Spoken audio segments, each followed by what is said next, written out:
Welcome to the deep dive. Instead of you getting lost in all the noise online, we do the heavy lifting. We take the sources and pull out the really game-changing stuff. We filter it down for you. Exactly. And today, we are diving deep into the Abstractionist's papers. It's this book that really gets into, well, everything: reality, time, space, how we perceive it all. It's pretty ambitious stuff. It is. So our mission today is to find the most, let's say, revolutionary ideas in there. We want to rank them kind of by potential impact. Right. How could they change your life as an individual? And then what if lots of people started thinking this way? How could that shift things for, society? Human construction, as the book calls it. And we'll be using that red space, blue space model a lot, I imagine. The internal world versus the external cause and effect stuff. Definitely seems key. And it's interesting how the book grew, right, from that 2018 short story. The Baroness and the Abstractionist, yeah. That introduced red and blue space and incoherence. To the full framework in the 2024 version, the intact and the flightless. Right, fleshing out the whole natural reality concept. And just to be super clear, everything we talk about today comes straight from the book's own explanations. No outside commentary. Good point. It feels like the right time for this kind of thinking. There's so much progress, but also this, I don't know. Unease. Yeah. A feeling that something's still not quite clicking. Exactly. Maybe digging into these fundamental ideas can offer a new perspective. So let's jump in. Idea number one, where should we start? Okay, let's start with something that sounds simple, but has big implications personally. It's the idea that your mind literally constructs your reality. That's red space. So everything I'm aware of, thoughts, feelings, memories? Yeah, all of it. It's all happening inside your mind, and your mind is building it, shaping it. Okay, hang on. So if I feel, say, stressed about work, that stress isn't just floating in from outside. It's my mind creating that feeling in my red space. Precisely. That's the idea. Your internal world, your red space, feels totally complete, right? Self-contained. Yeah, absolutely. It is my reality. It is your reality, for sure. But the book stresses it's an interpretation. It's a model your mind builds based on signals from blue space, the external world, where causation happens. So the revolutionary bit is realizing it's a construction, not just a mirror reflecting what's out there. Exactly. It's not a direct feed. It's a synthesis, an interpretation. Okay. So if I really get that my internal world is something my mind is actively building, how does that change things for me, practically? Well, you might get some distance from your thoughts and emotions. You see them as like mental events rather than absolute truths you're stuck with. Like they're less solid. Kind of. It can give you more agency. You might feel less attached to one way of seeing things, more open to other interpretations. Think about when you get really angry about something. Okay. If you can pause and think, okay, this anger is my mind's construction based on these events, maybe you can, choose a different response. You're not just automatically reacting. That makes sense. It's like seeing the frame around the picture. Yeah. Okay, so scale that up. What if everyone started thinking like this? How does that change how we interact? Oh, potentially huge. Imagine if we all truly accepted that everyone else is operating inside their own unique red space. More empathy, maybe. Definitely more empathy, more understanding. You'd realize that someone else's reality of a situation is just fundamentally different because their mind constructed it differently. So disagreements might become less about who's right and more about, okay, how are our constructions differing here? Exactly. It could lead to way more nuanced communication, better collaboration, just by acknowledging that subjective experience is, well, subjective. That feels foundational. Okay, where do we go next? What builds on this red space idea? Well, building right off that is the next concept, the biological blindfold. Biological blindfold. Okay. It's basically saying we have inherent limits on perceiving how blue space, the external world of cause and effect, actually works. Our minds build red space, but we're kind of blindfolded to the actual underlying causal machinery out there. So we interpret, we create stories about why things happen. Yes, we build models, narratives based on the sensory input we get. But we don't get a direct look at the raw causation itself. We don't see the how directly. So my red space feels complete, but it's always based on incomplete data from blue space. We're always missing part of the picture. That's the core idea. Recognizing that limitation, that inherent blindfold, is the revolutionary part. Our understanding is always filtered, always an interpretation, never a direct download of cause and effect. Okay, so accepting that I'm wearing these biological blinders, How does that help me in life? I think it fosters humility, mainly, a real sense of it, knowing your understanding might be incomplete based on interpretation. Means I should be less certain about my judgments. Exactly. More cautious, less quick to jump to conclusions about why something happened. You become more okay with saying, I don't really know the full cause here. Less dogma, maybe? So instead of instantly thinking, I know why they did that, I might pause and think, okay, that's my interpretation, but I don't see their blue space, their actual causal chain. Precisely. Now, think collectively again. What if societies really grasped this biological blindfold idea? Less blaming, maybe? Could be. But also, potentially, a bigger focus on process, how things actually happen. The book has that story, The Subtle Power of How. Oh yeah, the bridge collapse. Right. Asking why it collapsed led to arguments, blame, but asking how it collapsed, digging into the actual sequence of failures, the causal chain. That's what let them figure out the structural problems and fix it. Exactly. So collectively acknowledging we don't see all the whys directly could shift us towards understanding the hows, the underlying dynamics of complex problems. Better problem solving by focusing on the mechanics. Focusing on mechanics, not just outcomes or blame. I get that. Okay, so we have red space construction, the biological blindfold limiting our view of blue space. What's next? The next idea looks at moments where our understanding breaks down. Think about paradoxes. Like chicken and egg, ship of Theseus. Things that logic can't easily solve. Those things. And also dissonance, that feeling when your internal model just doesn't match up with what you're experiencing. A jarring disconnect. Yeah, uncomfortable feelings. Right. The book argues these aren't just like intellectual puzzles or mental static. They're important signals. Exit signs, it calls them. Exit signs, meaning? Meaning they show you the edge of your current understanding. They highlight that gap between the world of how things happen in blue space and the models you've built in your red space. Whoa.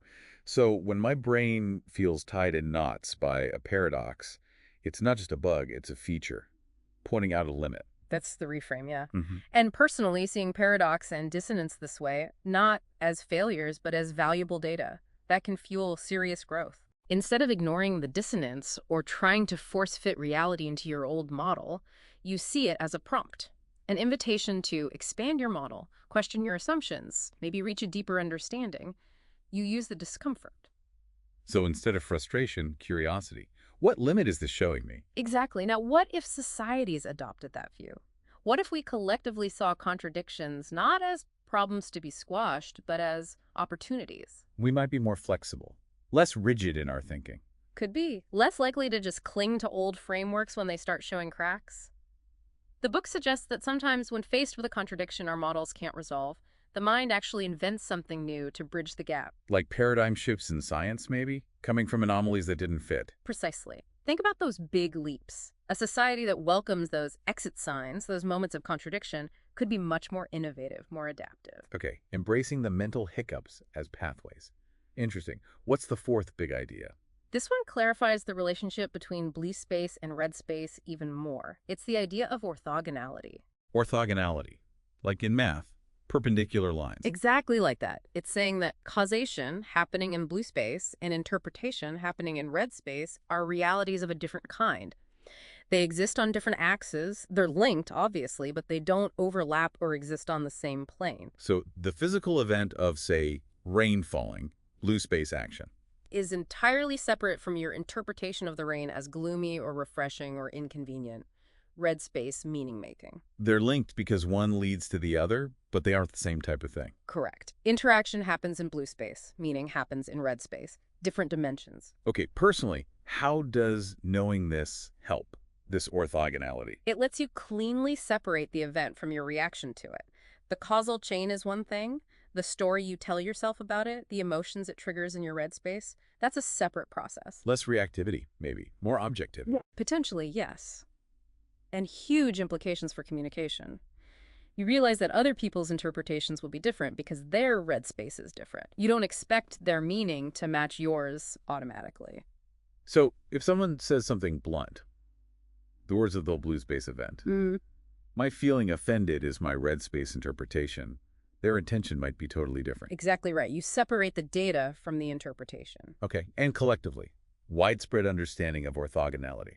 could lead to much clearer communication. People might focus more on describing observable actions and events, the blue space stuff, rather than jumping straight to interpretations and assuming shared meaning. Less, you made me feel, and more, when you did X, I interpreted it as Y. Something like that.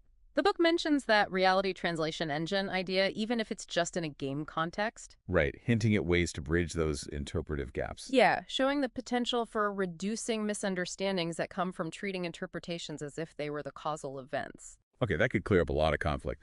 What's number 5? It's getting deep. Number 5 tackles time itself. Big one. Go on. So the Abstractionist papers suggests time isn't, a river flowing or some container events sit inside. Which is how we usually think of it, right? Totally. Instead, the book proposes time is an impedance, like resistance. It's a measure of participation in causation, and fundamentally, it's an interpretive tool, part of red space. Whoa, okay, impedance, interpretive tool. So time isn't fundamental. Not in the way we experience it. The book argues causation itself just happens continuously. It doesn't need space or time to unfold. But I experience time sequentially, now, then, now, then, now. Right. That's what the book calls little now, our linear perception. But it contrasts that with big now, an awareness of the continuous, ongoing flow of causation itself happening all at once, in a sense. Time is impedance. Measure of participation. Okay, my head hurts a bit. How does thinking this way change my life? Well, it could lessen anxiety about past and future, potentially. If time isn't this fixed track, maybe you feel less bound by past mistakes or future worries. More focused on the present, the big now. Exactly. More engagement with the ongoing flow of reality. And recognizing patterns within that big now, seeing how things connect across time rather than just linearly, might help break cycles, like substance use maybe. Seeing the whole pattern, not just the moment. Seeing the network of causes and effects rather than just the timeline. Okay. And collectively, if society saw time this way. Maybe less obsession with rigid schedules. More focus on process, on adapting within the flow. Less about hitting deadlines, more about continuous participation and evolution. Could be. It might change how we view progress, legacy, valuing the ongoing adaptation over just fixed achievements in a timeline. Think about long-term environmental projects, maybe. Focus on the continuous process, not just a 5-year plan endpoint. That's a radical shift in organization. Okay, what's the final idea, the culmination? The final one kind of pulls it all together. It's the concept of the process universe. Process universe. Yeah. The idea is that reality isn't fundamentally made of static things. It's made of ongoing interactions, dynamic processes. What we see as an object at this desk, you, me, is really just a model our mind makes of how something is participating in underlying processes right now. So nothing is fixed. Everything is verbing. Yeah, kind of. The book uses the metaphor of causation being the vast ocean. Okay. And our interpretations, the things we perceive in red space, are like temporary islands or patterns forming within that ocean. They emerge from it, interact within it. And time. Time, in this view, isn't the ocean's flow itself. It's the map we draw of the flow, a tool for navigating red space. So everything solid is just a snapshot of an ongoing process, like a whirlpool in the ocean of causation. That's a great way to put it. And personally, understanding this encourages you to engage with the processes, the how things work. Instead of just focusing on the things or waiting for time to change them. Exactly. It promotes a more active stance. You're participating in the process, not just observing static objects change over time. More doing, less waiting. Okay. And collectively. Process universe view. It could lead to designing systems, social, technological, whatever, that are inherently more dynamic and adaptive because you know everything is flux. You build in the need for continuous adjustment. Right. You don't expect things to just stay stable. The book uses that tree analogy. It's not a static thing. It's a complex system of interacting processes. Yeah. Roots, soil, water, sunlight, leaves, air. All constantly interacting, constantly changing. Exactly. So applying that mindset to, say, city planning or managing an organization could foster way more resilience and long-term sustainability because you're working with the inherent flux. Wow. Okay, these are...